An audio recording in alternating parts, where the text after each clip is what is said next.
ধর্মেন্দ্র প্রধানরা দেশের লজ্জা, ধর্মেন্দ্র প্রধানরা দেশদ্রোহী। এই যে দেশভক্ত দেশভক্ত করে চিৎকার করে না, ভারতবর্ষের সব থেকে বড় দেশভক্তের নাম এই মুহূর্তে দাঁড়িয়ে সোনাম ওয়াংচুক। সোনাম ওয়াংচুকের স্বাস্থ্য নিয়ে যদি সরকার উদ্বিগ্ন হতেনি, তাহলে উনাকে তুলে নিয়ে গিয়ে অপহরণ করে ফোর্স ফিট করাতে যেতেন না, আলোচনায় বসতেন। দেশের ভবিষ্যৎ তারা যারা যন্তর মন্তরে বসে আছে, দেশের ভবিষ্যৎ তারা যারা ভারতবর্ষের প্রতিটা কোনায় কয়েকশো যন্তর মন্তর গড়ে তোলার ডাক দিয়েছে। ধর্মেন্দ্র প্রধান তো কখনোই মুখ খোলেন না, উনি গপ গপ করে গেলবার জন্য ছাড়া ওনাকে কখনো মুখ খুলতে দেখা যায়নি। দেখুন, অ্যান্টি ন্যাশনালিস্ট যে শ্রেণীর মানুষরা বলছেন তাদের আদর্শ হচ্ছে ব্রিটিশদের কাছে মুছ লেখা দিয়েছে, ফলত তাদের কাছে ন্যাশনালিজম আর সাধারণ আমাদের কাছে ন্যাশনালিজমের মধ্যে তফাৎ আছে। যারা দেশের ছাত্রছাত্রীদের ভবিষ্যৎ তছনছ করছে তাদেরকে দেশদ্রোহী বলে। দে আর অ্যান্টি ন্যাশনালিস্ট, দে আর অ্যান্টি ইন্ডিয়া। আর যারা দেশের ছাত্রছাত্রীদের ভবিষ্যৎ রক্ষার জন্য লড়ছে তারাই প্রকৃত দেশভক্ত। যে এনটিএ এবং যে শিক্ষামন্ত্রী এই দেশের হাজার হাজার ছাত্রছাত্রীর ভবিষ্যৎ অন্ধকারের দিকে ঠেলে দিয়েছে, যাদের নির্লজ্জতার কারণে 20 জনের বেশি ছাত্রছাত্রী আত্মহত্যা করেছে, তাদের বিরুদ্ধে দাঁড়িয়ে সোনাম ওয়াংচুক ওখানে অনশন করছিলেন।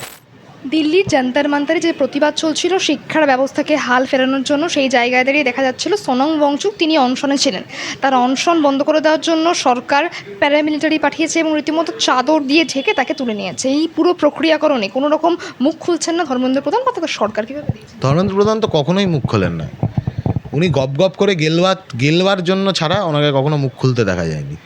এনটিএ একটার পর একটা দুর্নীতি করেছে, ওনার আমলে একের পর এক দুর্নীতি হয়েছে শিক্ষার মানে সর্বভারতীয় প্রবেশিকা পরীক্ষার ক্ষেত্রে। একের পর এক দুর্নীতি, যেখানে লক্ষ লক্ষ ছাত্রছাত্রীর ভবিষ্যৎ অনিশ্চিত হয়ে পড়েছে। তারপরে উনি কোনো মুখ খোলেননি। গোটা দেশের ছাত্রছাত্রী পারলে লাথি মেরে ওনার চেয়ারের পায়া ভেঙে ওনাকে চেয়ার থেকে সরান, সেই দাবি করছে। তারপরে ওনাকে মুখ খুলতে দেখা যায়নি।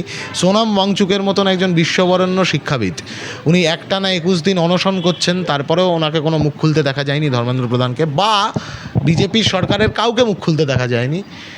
কিন্তু যেটা দেখা গেল সেটা হলো কার্যত অপহরণ করে নিয়ে যাওয়া হলো সোনাম ওয়াংচুককে। দেশের লজ্জা, ধর্মেন্দ্র প্রধানরা দেশের লজ্জা, ধর্মেন্দ্র প্রধানরা দেশদ্রোহী।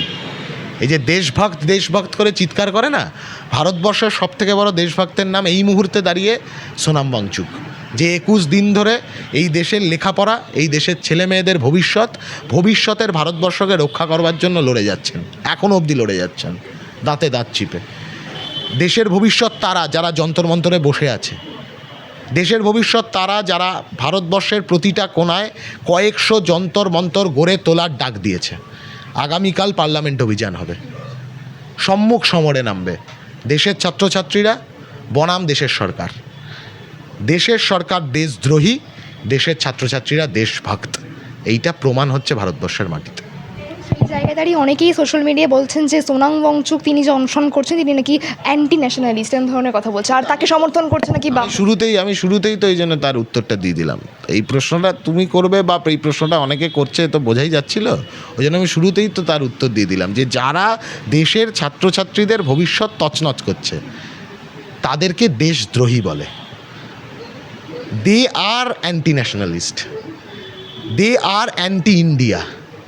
আর যারা দেশের ছাত্রছাত্রীদের ভবিষ্যৎ রক্ষার জন্য লড়ছে তারাই প্রকৃত দেশভক্ত, তারাই ন্যাশনালিস্ট। এইটা প্রমাণ হয়ে গেল এই লড়াইয়ের মাধ্যমে। পশ্চিমবঙ্গের মাটিতে দীর্ঘ 20 বছর পর তাসলিমা নাসরিনকে আনা হচ্ছে এবং সেই জায়গা দাঁড়িয়ে বারংবার করে বলা হচ্ছে যে বামেদের জামানায় নাকি তাকে নির্বাসিত করে দেওয়া হয়েছিল এবং সেই জন্য আবারও তিনি আসছেন। এই নিয়ে কীভাবে? আচ্ছা, উনি কোথায় আসবেন, কিভাবে আসবেন, কবে যাবেন, এইগুলো মূলত সেন্টারের পার্ট, এগুলো স্টেট গভর্নমেন্টের ব্যাপারই নয়। উনি আসবেন যাবেন এগুলো সবই হচ্ছে যে মিনিস্ট্রি অফ ফরেন অ্যাফেয়ার্স, তারা হচ্ছে যে এইগুলো দেখে, আগেও তারাই দেখতো। কিন্তু এইটা স্পষ্ট যে কোনো অবস্থাতেই যেন হিন্দুত্ববাদীদেরকে সুযোগ করে না দেওয়া হয় যে তারা আরও বেশি করে তাদের আস্ফালন দেখাবে। মৌলবাদী শক্তি, হিন্দুত্ব মৌলবাদী শক্তি, ইসলামিক মৌলবাদী শক্তি কারোর দিকেই যেন, মানে কারোর পক্ষেই যেন এই যাতায়াতটা ইগনাইট না করে দেয় কাউকে, এইটা খেয়াল রাখাটা ভীষণভাবে দরকার। শিক্ষার হাল ফেরানোর জন্য যন্তর মন্তরের প্রোটেস্ট চলছে এবং সেই জায়গায় দাঁড়িয়ে সোনাম ওয়াংচুককে রীতিমতো তুলে নিয়ে যাওয়া হয়েছে জোরপূর্বক বলপূর্বক। অথচ তার স্ত্রী বলছেন যে তার অনুমতি ছাড়া কোনো রকম খাবার খাওয়ানো যাবে না। এই বিষয়টাতে সরকার সম্পূর্ণ চুপ। কীভাবে দেখছেন? দেখুন, সোনাম ওয়াংচুকের স্বাস্থ্য নিয়ে নাকি উদ্বিগ্ন হয়ে সরকার ওনাকে তুলে নিয়ে গেছেন, এরকম কথাবার্তা শোনা যাচ্ছে। এবার সোনাম ওয়াংচুকের স্বাস্থ্য নিয়ে যদি সরকার উদ্বিগ্ন হতেনই, তাহলে ওনাকে তুলে নিয়ে গিয়ে অপহরণ করে ফোর্স ফিড করাতে যেতেন না, আলোচনায় বসতেন। সোনাম ওয়াংচুক গোটা দেশের ছাত্রছাত্রীদের ভবিষ্যৎ নিয়ে, তাদের ভবিষ্যৎ যাতে অন্ধকারের মুখে না চলে যায়, এই যে নিট স্ক্যাম থেকে শুরু করে এনটিএ, এটা প্রথমবার নয় যে তারা এই ধরনের প্রশ্নপত্র ফাঁসের অভিযোগ তাদের সম্পর্কে এলো। এর আগে 2024 সালেও নিটের প্রশ্নপত্র ফাঁসের অভিযোগ এসছে।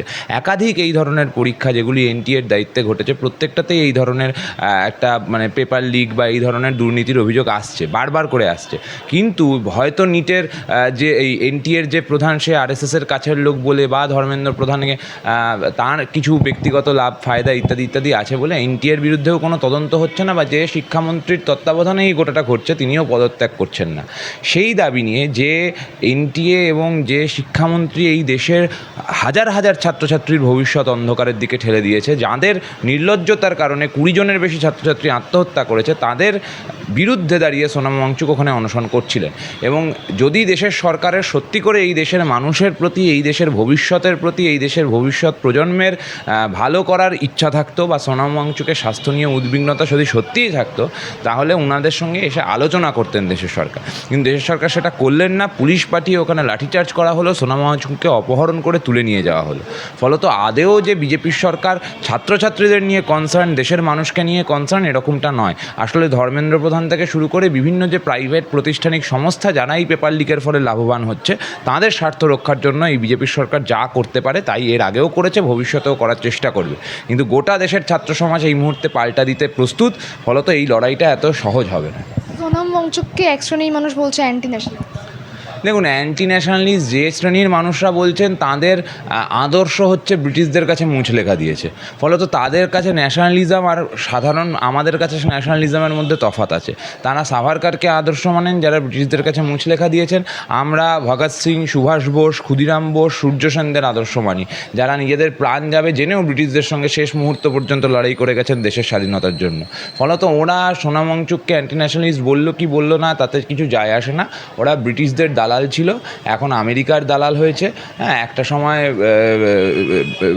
ইংল্যান্ডের রানীর পোষা কুকুর ছিল, এখন ট্রাম্পের পোষা কুকুর হয়েছে। ফলত ওদের কথা নিয়ে খুব একটা যায় আসে। তাসলিমা নাসরিন দীর্ঘ 20 বছর পরে এই পশ্চিমবঙ্গে আসছেন এবং সেই জায়গায় দাঁড়িয়ে অনেকেই প্রশ্ন করছেন যে বাম জামানায় নাকি বামেদের জন্য নাকি একমাত্র তাসলিমা নাসরিন। দেখুন, তাসলিমা নাসরিনকে বামেরা নির্বাসিত করেছিলেন বলে আমি তো জানি না। তাসলিমা নাসরিন উনি আসছেন কলকাতায়, খুব ভালো। উনি বামেদের সময়ও কলকাতায় এসেছিলেন। ওনার সুরক্ষার কথা ভেবে সেই সময় বিভিন্ন ক্ষেত্রে তৎকালীন সরকার ব্যবস্থা নিয়েছিল।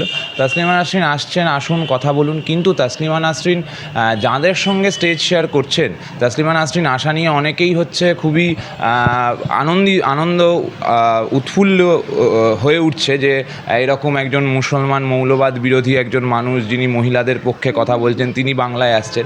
কিন্তু তিনি অদ্ভুতভাবে বাংলায় এসে যাদের সঙ্গে কথা বলবেন তারা হিন্দু মৌলবাদী, যাদের সঙ্গে বসে স্টেজ শেয়ার করবেন তারা হিন্দু মৌলবাদী। তারা গোটা দেশ জুড়ে ধর্ষকদেরকে সেলিব্রেট করে, তারা দেশ জুড়ে ধর্ষকদের সমর্থনে মিছিল বার করে। ফলত তাদের পাশে বসে তাদের থেকে পুরস্কার নিয়ে কতটা মৌলবাদের বিরুদ্ধে বা নারীবাদের পক্ষে লড়াই করা যায় সেটা আমি জানি না। ফলত তাসলিমা নাসরিন এসে বিজেপির মঞ্চে ওঠা নিয়ে যারা প্রগতিশীল মানুষরা সেলিব্রেট করছেন, তাদের অত সেলিব্রেট করার কোনো কারণ আছে বলে তো আমি মনে করি না।